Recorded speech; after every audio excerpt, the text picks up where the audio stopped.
नमस्कार विद्यार्थियों, मैं अर्चना अरोड़ा, हिंदी मिस्ट्रेस, सरकारी सीनियर सेकेंडरी स्कूल मामू जोइया। आज हम लेकर आए हैं आपके सामने 10वीं कक्षा का विषय व्याकरण का एक विषय है भाववाचक संज्ञा निर्माण। भाववाचक संज्ञा निर्माण करने से पहले बेटे आपको ये पता होना चाहिए कि भाववाचक संज्ञा क्या होती है। संज्ञा होती है किसी भी वस्तु का, व्यक्ति का या किसी भी चीज़ का नाम, किसी शहर का, किसी गांव का, किसी भी जगह का नाम, किसी वस्तु का नाम, किसी जानवर का, किसी इंसान का, कोई भी जो नाम होता है उसे हम संज्ञा कहकर पुकारते हैं। संज्ञा 3 प्रकार की होती है हिंदी में: व्यक्तिवाचक, जातिवाचक और भाववाचक। तो व्यक्तिवाचक संज्ञा होती है जो विशेष व्यक्तियों के लिए प्रयोग किए जाते हैं शब्द, जैसे राम, आगरा, दिल्ली। तो ये व्यक्तिवाचक संज्ञा हो गई। दूसरी होती है जातिवाचक संज्ञा जो संपूर्ण जाति का बोध कराती है। जैसे मैं बात करती हूँ पक्षी, वृक्ष, मेज, कुर्सी, पेन, ये सभी, पुस्तक, ये सभी क्या होगी? जातिवाचक संज्ञा। जब तक हम उसको विशेष नाम नहीं देंगे तो वो जातिवाचक संज्ञा ही कहलाएगी। ठीक है बेटे। तो तीसरी होती है भाववाचक संज्ञा। भाववाचक संज्ञा जो होती है जो हमारे मन के भावों को प्रकट या व्यक्त करती है। जैसे आप यहाँ पर देख रहे हो क भाग में, वह बहुत अच्छा नेता है। नेता क्या है? एक संज्ञा शब्द है जो एक पूरी जाति को संबोधित कर रहा है। और ख भाग में वहीं पर लिखा हुआ है वह बहुत अच्छा नेतृत्व करता है। तो नेता की जगह पर हमने प्रयोग कर लिया शब्द नेतृत्व। तो नेता हो गया जातिवाचक संज्ञा और नेतृत्व हो गया भाववाचक संज्ञा। ठीक है। मैं अपने मित्र के घर गया। तो अपने यहाँ पर क्या है? सर्वनाम है। तो सर्वनाम से भी भाववाचक संज्ञा का निर्माण होता है। मेरे मित्र ने मेरे साथ अपनापन दिखाया। तो अपने से अपनापन बन गया भाववाचक संज्ञा।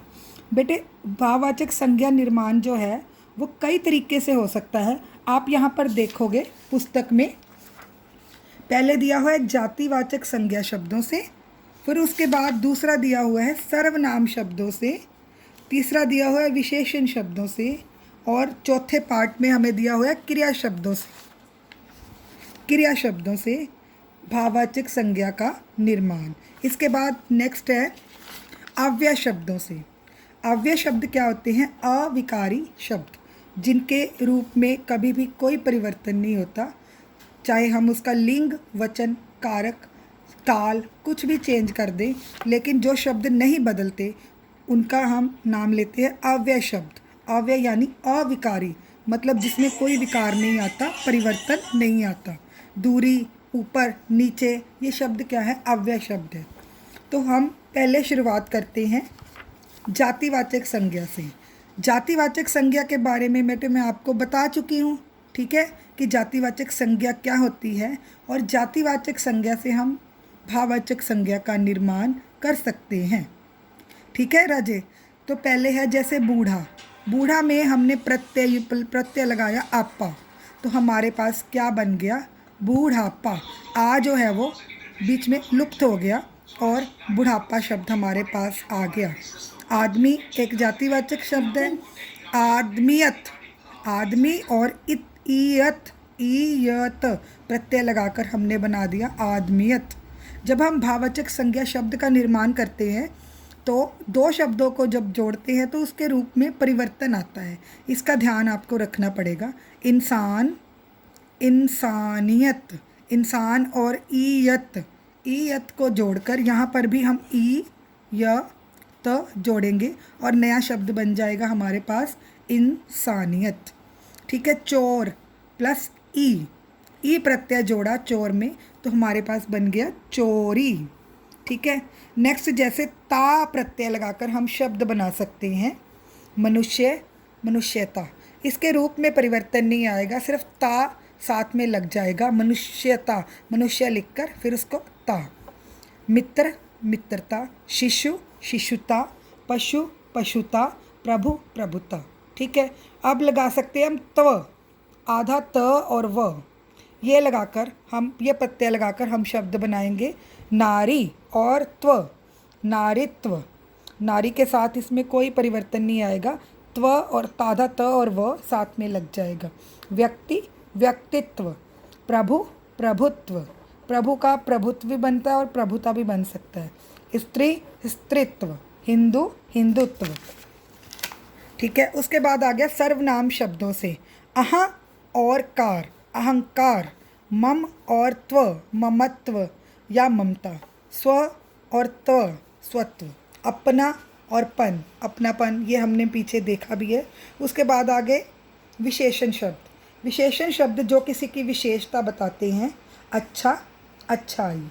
ऊंचा, ऊंचाई। मोटा, आपा, मोटापा। मोटा और आपा प्रत्यय, मोटापा।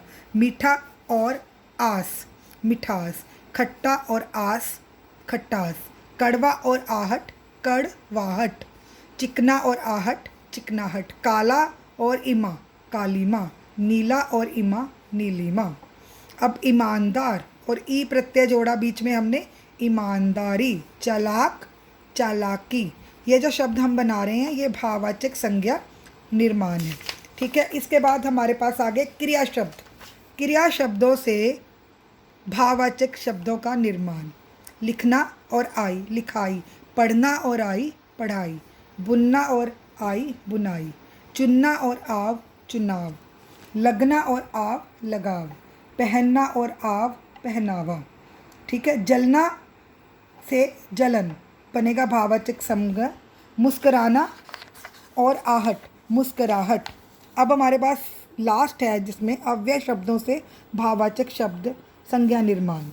दूर प्लस ई, दूरी। ऊपर प्लस ई, ऊपरी। निकट प्लस ता, निकटता। तो बच्चों, कैसा लगा आपको आज का विषय? ये है भाववाचक संज्ञा निर्माण। इसको आप एक बार वीडियो को देख के फिर इसका अभ्यास खुद करने की कोशिश करना। धन्यवाद।